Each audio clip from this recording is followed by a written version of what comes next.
ભારતીય રાષ્ટ્રીય કોંગ્રેસ દ્વારા ભરૂચ શહેર કોંગ્રેસ કમિટીના નવા પ્રમુખ તરીકે સલીમભાઈ અમદાવાદીની નિમણૂક કરવામાં આવી છે। આ મહત્વપૂર્ણ નિમણૂક ઓલ ઇન્ડિયા કોંગ્રેસ કમિટીના આદેશથી કરવામાં આવી છે અને પક્ષના ઉચ્ચ નેતૃત્વના માર્ગદર્શન હેઠળ અમલમાં આવી છે। સલીમભાઈ અમદાવાદી છેલ્લા ઘણા વર્ષોથી કોંગ્રેસ પાર્ટી સાથે સંકળાયેલા છે। સમાજમાં સામાજિક સમરસતા અને યુનિટી માટે સતત કાર્યરત રહ્યા છે। તેમની નિમણૂક બાદ સ્થાનિક કાર્યકરોમાં ખુશીની લહેર છવાઈ ગઈ છે। આ પ્રસંગે જિલ્લા પ્રમુખ રાજેન્દ્રશ્રી રાણા, પાલિકા વિપક્ષના નેતા શમસાદ અલી સૈયદ, સ્થાનિક કાર્યકરો અને આગેવાનો દ્વારા તેમને શુભેચ્છાઓ પાઠવવામાં આવી છે। આશા વ્યક્ત કરાઈ છે કે તેઓ ભરૂચ શહેરમાં કોંગ્રેસને મજબૂત કરશે અને જનહિતમાં કાર્ય કરશે।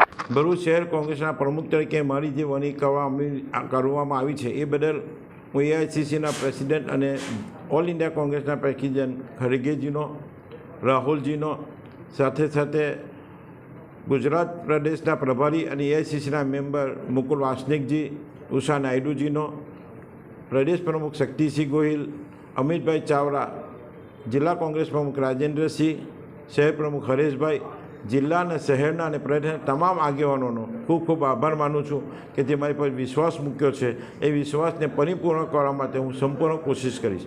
આવનાર સમયમાં નગરપાલિકાના ભરૂચ નગરપાલિકામાં કોંગ્રેસનું બોર્ડ બને તેવા અમારા તમામ પ્રયત્નો સંગઠનને સાથે લઈ, કાર્યકરો સાથે લઈને કોશિશ રહેશે।